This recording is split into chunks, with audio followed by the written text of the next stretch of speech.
Hello, this is Caroline, and we are doing the First Samuel series, which is now in chapter 16.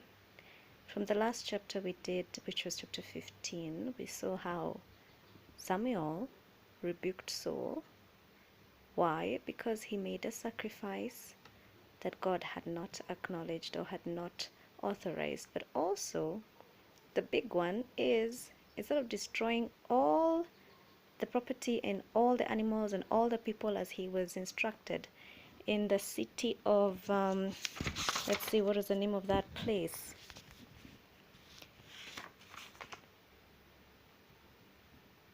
The Amalekites, against the Amalekites. So God sends Saul to a mission to destroy the Amalekites. And he and his men, of course, he couldn't get off the hook just because it's his soldiers.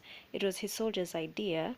He, as a leader, had to take responsibility. And Samuel tells him that it is very clear that they had him wrapped around their finger because he honestly seemed helpless to his own men. And they went ahead and kept all the nice things. Yep. And once they did that, they presented those things, well, some of them, probably, possibly, only some of them, as a burnt offering to God. And yet God himself had told them to destroy everything.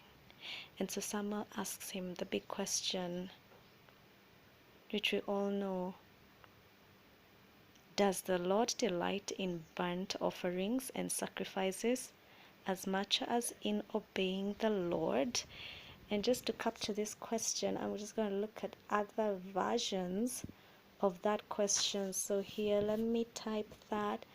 Google 15, Samuel chapter 15. First Samuel 15.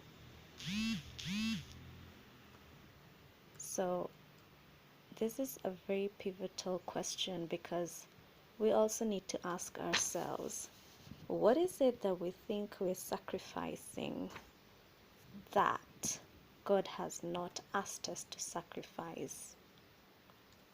And yet, the instruction he asks us to follow, we don't follow, and we slot in our own question and choose to answer it. Does that happen to you? Is that what you're doing right now? Are you answering your own question? It could be that we answer our own questions and we obey our own instructions. So, in the King James Version, verse 22 says this. It's just something I want us to think about even before we move on to today's chapter, because this is the reason why God finally put his foot down and said no more. Saul is not that the decision hadn't been made. We've seen the previous chapters that God had told him that Saul had rejected God and therefore he had rejected him as king. And now this chapter finally makes that happen. It actualizes that decision. Remember, almost always things will happen first in the spiritual before they manifest. So we get to see that decision that God had made being carried out. And so Samuel tells Saul that he who, in verse 29, he who has the glory of God does not lie or change his mind, for he is not a human being that he should change his mind.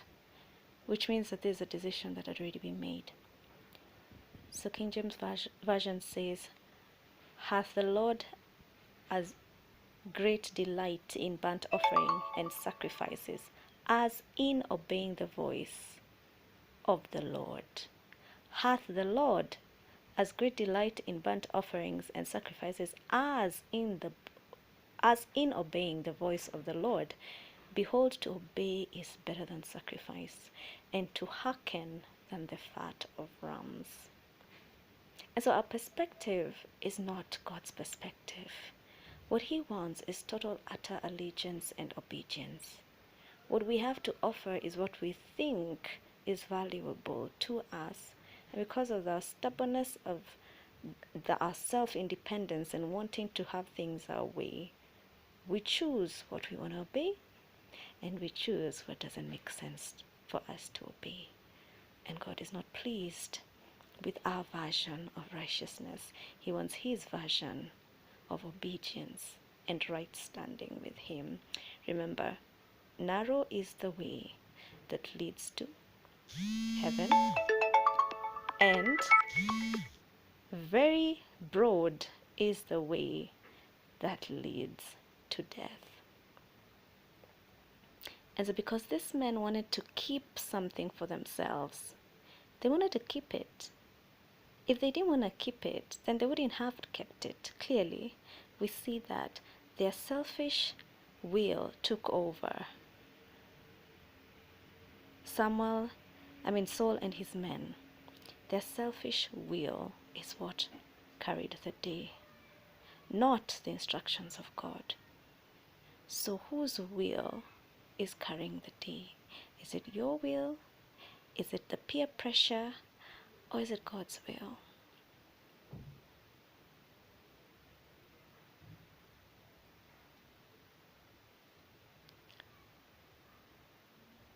So Saul and the army spared Agag, the king, and the best of the sheep and cattle and fat and cows and lambs, everything that was good. That was not what God wanted. And it was a test. Can we blindly obey God? Can we do that? I hope so. It's a test. It's a test. But we have to pass that test. Not only is it a test, it will make us stronger and help us to obey God even when we have to do crazy things for Him, for His will, for His kingdom. That shows that He is ruler of our lives. So when the enemy comes and says, no, she's mine, God says, no, she is mine because she obeys me. Remember Jesus' words, my sheep hear my voice and they obey. Not just hearing. Saul knew what he was supposed to do, but did he obey it? Did he obey? That's the question. So now we move to chapter 16 at the backdrop of what's just happened. And Samuel has just given his judgment, or rather passed on the message of God to Saul, that his kingdom will be tore off, the same way that Saul had tore off the garment that he was wearing. And so Samuel told Saul in verse 28 of chapter 15 that the Lord has, its present tense. It wasn't going to be will. He said the Lord has torn the kingdom of Israel from you today. Look at that. Right when when in the middle of Saul wanting to have this festival or this ceremony of sacrifices to God, which, was pretty inauthentic, because he was disobeying the same God he wanted to seem or look like he was honoring. And he says, today, and has given it to one of your neighbors, to one better than you. So I'm going to scoot over. I know we don't like the King James Version, but I think it captures it better. And Samuel said to him, the Lord hath rent the kingdom of Israel from thee this day, and hath given it to a neighbor of thine that is better than thou, better than you, has rent the kingdom. It's like a violent kind of thing, yeah, renting. To rent something is not nice. It's almost destructive. So I'll go straight now into chapter 16, and don't worry, I will read the NIV version, not King James. So the Lord said to Samuel, "How long will you mourn for Saul, since I have rejected him as king over Israel? Fill your horn with oil and be on your way. I am sending you to Jesse of Bethlehem. I have chosen one of his sons to be king." But Samuel said, "How can I go? If Saul hears about it, he will kill me." The Lord said, "Take a heifer with you and say, 'I have come to sacrifice to the Lord. Invite Jesse to the sacrifice, and I will show you what to do. You are to anoint for me the one I indicate." Samuel did what the Lord said. When he arrived at Bethlehem, the elders of the town trembled when they met him. They asked, "Do you come in peace?" Samuel replied, "Yes, in peace. I have come to sacrifice to the Lord. Consecrate yourselves and come to sacrifice with me." Then he consecrated Jesse and his sons and invited them to the sacrifice. When they arrived, Samuel saw Eliab and thought, "Surely the Lord's anointed stands here before the Lord." But the Lord said to Samuel, "Do not consider his appearance for his height, for I have rejected him." The Lord does not look at the things people look at. People look at the outward appearance, but the Lord looks at the heart. Then Jesse called Abinadab and had him pass in front of Samuel. But Samuel said, "The Lord has not chosen this one either." Jesse then had Shammah pass by, but Samuel said, "Nor has the Lord chosen this one." Jesse had 7 of his sons pass before Samuel, but Samuel said to him, "The Lord has not chosen these." So he asked Jesse, "Are these all the sons you have?" "There is still the youngest," Jesse answered. "He is tending the sheep." Samuel said, "Send for him.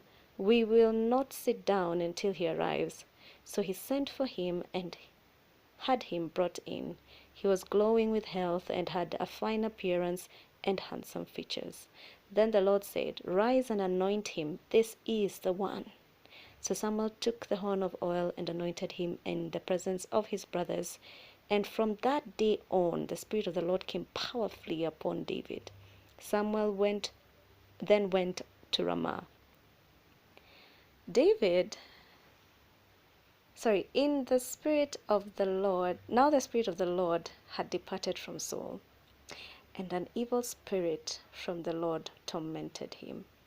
Saul's attendants said to him, "See, an evil spirit from God is tormenting you. Let our Lord command his servants here to search for someone who can play the lyre. He will play when the evil spirit from God comes on you, and you will feel better." So Saul said to his attendants, "Find someone who plays well and bring him to me." One of the servants answered, "I have seen a son of Jesse of Bethlehem who knows how to play the lyre. He is a brave man and a warrior. He speaks well and is a fine-looking man, and the Lord is with him." Then Saul sent messengers to Jesse and said, "Send me your son David, who is with the sheep." So Jesse took a donkey and loaded with bread, a skin of wine, a young goat, and sent them with his son David to Saul. David came to Saul and entered his service. Saul liked him very much, and David became one of his armor bearers. Then Saul sent word to Jesse saying, "Allow David to remain in my service, for I am pleased with him." Whenever the Spirit of God came from God, whenever the Spirit from God came on Saul, David would take up his lyre and play. Then relief would come to Saul. He would feel better and the evil spirit would leave him. So we meet David for the first time, and he's busy in, what is he doing? They said, "There is one more, there is still the youngest. He is tending the sheep." Whose sheep? His father's sheep. Remember, Saul was also found by Samuel when he was looking for the lost donkeys. Okay, so it's interesting. So in one scenario, in Saul's scenario, the donkeys were lost and they were looking for the donkeys. But in this case, the flock of, again, the father of the king to be were alive and well taken care of by David. Interesting. Two scenarios that are very similar. Both men, when they were anointed, were at their father's business. Sound familiar? Jesus says, "Why were you looking for me, mom and dad, when he got lost in Jerusalem during the time of the sacrifice of the Passover when he was 12? He said, "Didn't you know that I would be about my father's business?" So are we about our father's business? And you see, they are found, or rather they are anointed, called to the service, a higher service, when they are already at their earthly service. So David was tending the sheep. His earthly role, his human role, is what he was about doing. When he was called in, now picture this, he has no idea what's going on. They probably didn't invite him for the sacrifice. They probably thought, well, somebody's got to take care of the flock, so let him go about that business, and then we can sit at the high table with the important men, those prominent guests that some of us never get to know have visited. Do you get left out sometimes? It's like, I didn't even know that so and so was coming, and there was this big party, and everybody else left you. They left you in the house, and they went to this big party, and they didn't know that the person they left at home is actually the guest of honor. So Samuel says, "We will not sit down until he arrives." And that's exactly what happened. So they sent for him. Can you imagine? The roast chicken and the ribs and everything is on the table waiting, and it's getting cold, and the flies are starting to swarm by, and they're waiting for the guy that doesn't even know that there is a guest. And the Lord said, "Rise and anoint him. This is the one." Now notice that Samuel was perplexed about how to go about anointing this king, the next king. And he also has his own ideas about what the king should look like, because God had to warn him about Eliab, because he said, "Surely the Lord's anointed stands here before the Lord." Why? Because we already saw the criteria of men, and even today we look at looks. We want to see a leader look like a leader because they're tall and they're this and we're that, and we run this mental checklist. And that's what Samuel was doing. But he said, God told him in verse 7, the Lord said to Samuel, "Do not consider his appearance or his height."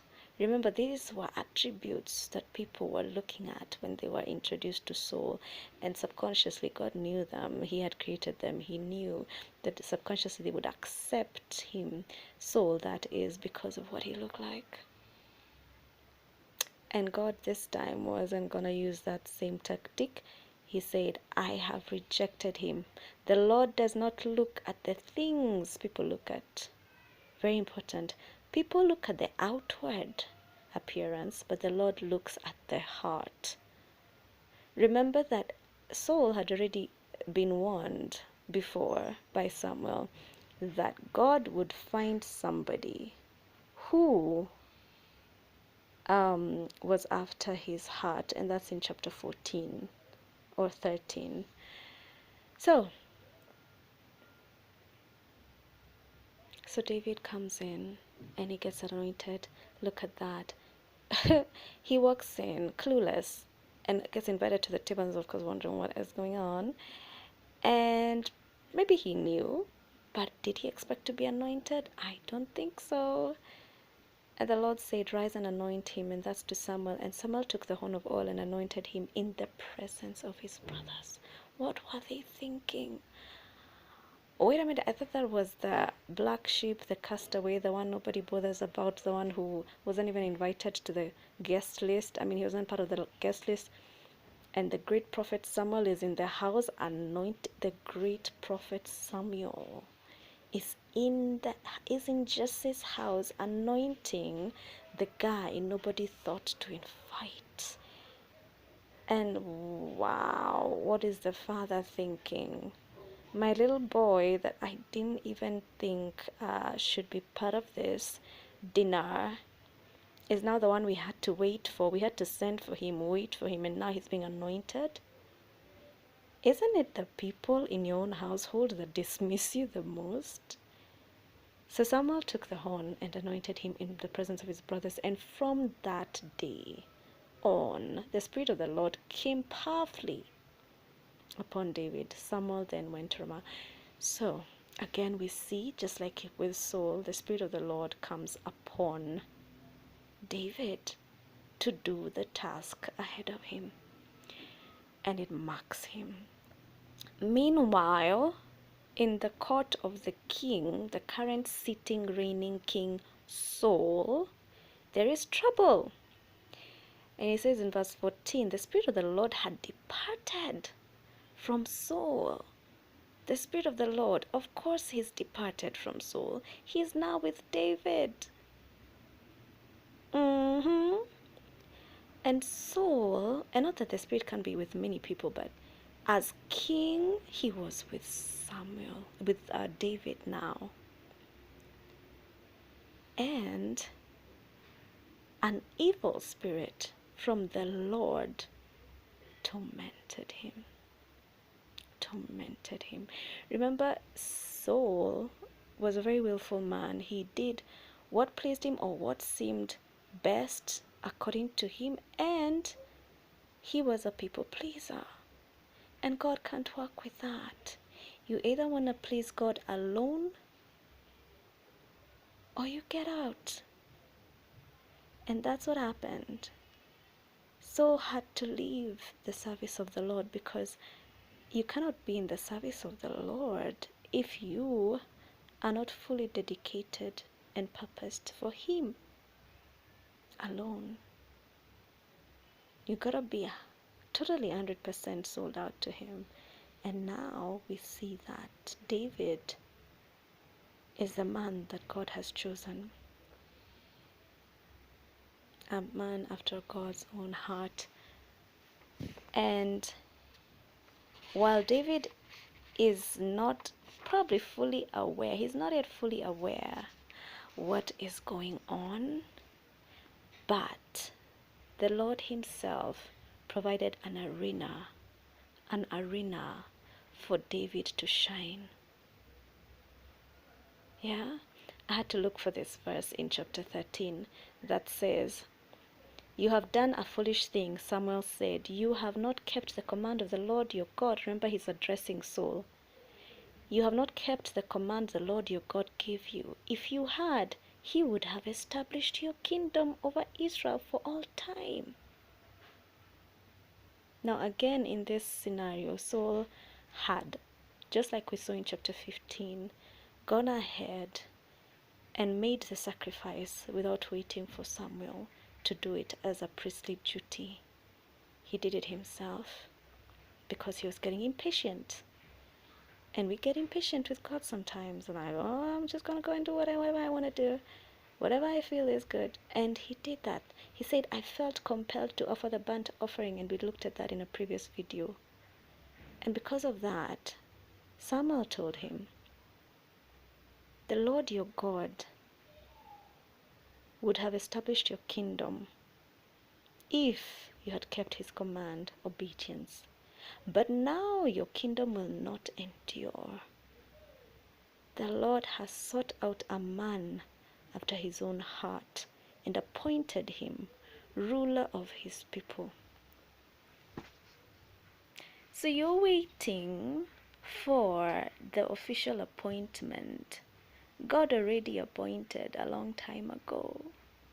All we see with our physical eyes is a physical appointment in this earthly realm. But even back then, we're not sure how many years before. Probably could have been a century, a whole decade, who knows.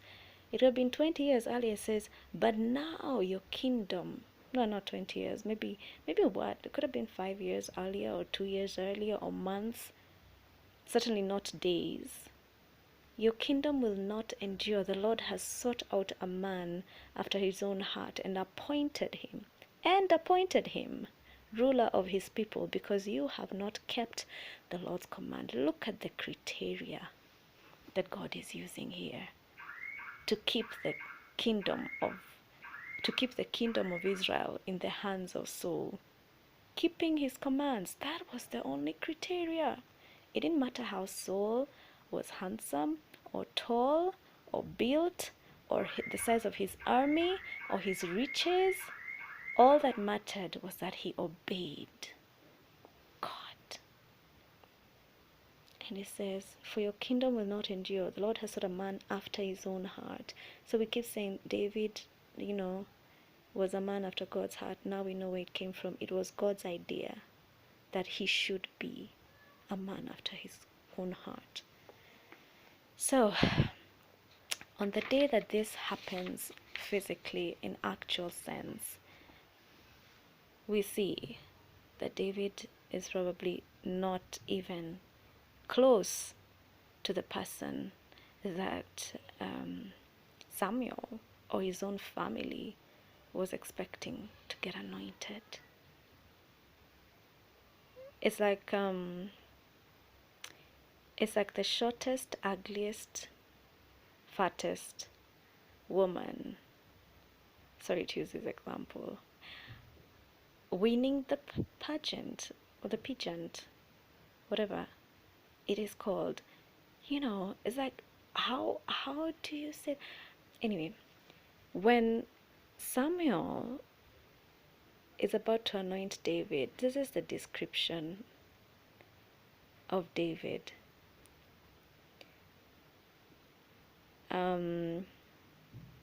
He was glowing with health and had a fine appearance and handsome features. Yeah, he still did. He still had all that. Fine appearance, handsome features, glowing with health. But his status was not the firstborn or the wealthiest, or he was not in a respectable social status. So forget my example about the modeling. This is more of perception in your group, in your social group, in your family, or in your neighborhood, or among your peers. You might not be the one that stands out, but guess what? God could be having his eyes on you and you don't even know it. Remember, the Lord had already appointed. You are appointed. You are appointed.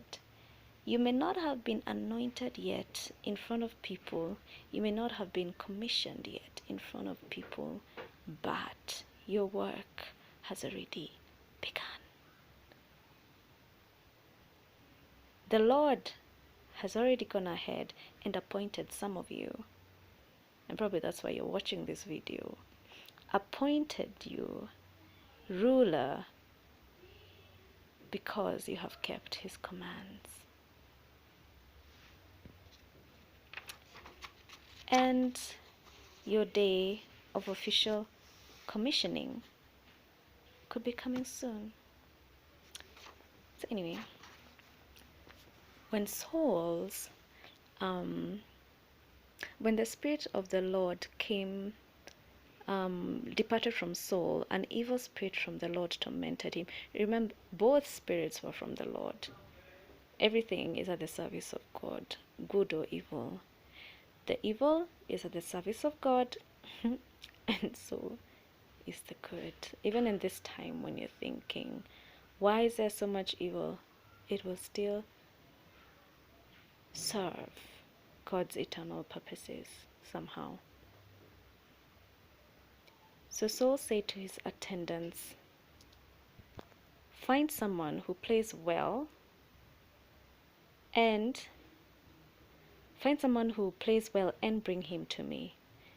So, guess what? Somebody knew about this boy, David, playing the lyre well. Isn't it God will always, it's interesting that God will always connect people to where He wants them to be. You don't have to worry about that. You don't have to worry about it. Somebody knew about David playing the lyre. One of the servants answered, I have seen a son of Jesse of Bethlehem who knows how to play the lyre. Could that servant have known that he had been appointed? I don't know. But the thing is, he spoke up and he said he was a brave man and a warrior. So David had a reputation. He already was known to be a brave person and a warrior. The fact that he wasn't in the service of Saul yet did not negate the fact that he was already a brave man and a warrior. We've got to build ourselves first before anybody can notice and before we get to the king's service, whoever the king may be in this case, or in your case. He speaks well and is fine looking man. Look at those credentials. Look at that CV. Not only can he play the lyre, he's brave and a warrior, and he speaks well and is a fine looking man. And the Lord is with him. That is it right there. And the Lord is with him. So of course Saul goes out, sends out the message. Jesse is asked to bring over his son or release his son. And Jesse packs a donkey loaded with bread and skin and wine as a wise man, and a young goat, and sends a gift to Saul. And David came to Saul and entered his service, and Saul loved him. And Saul asked Jesse, allow David to remain in my service. I'm pleased with him. Favor. David had the favor of Saul. David had the favor of Saul. Whenever the Spirit from God came on Saul, David would take up his lyre and play. Then relief would come to Saul. He would feel better and the evil spirit would leave him. So this was the first time that David entered in the courts, the king's courts. I don't know if it was a palace or what it was, but he finally gets into the territory of his divine purpose. And you could be there wondering, when is God going to open the door for me? It's coming. He's going to open it when you're ready. David had to build himself up first. He was a warrior. We're told he was a brave warrior already, and people knew that he was well spoken and that the Lord was with him, and he could play the lyre. One of those things was very important to Saul at that moment, but the others were also going to become very important to him as the king. So what ushers you into your purpose could be something you don't even think is important, or could be something that you do, but it's just a hobby, or it's a passion of yours that you haven't explored yet fully. But people notice these things. So keep doing them and doing them well. You don't know at what point it will be used for the service of the nation and of the servants of God, or for the nation's leaders or rulers, and that will give you your foot in to your divine purpose or calling. So let's be good stewards of our abilities and our skills, and let us also keep in mind that God looks at the heart, looks at the heart, looks at the heart, not the outward appearance, but the heart. So see you with the next chapter. Bye.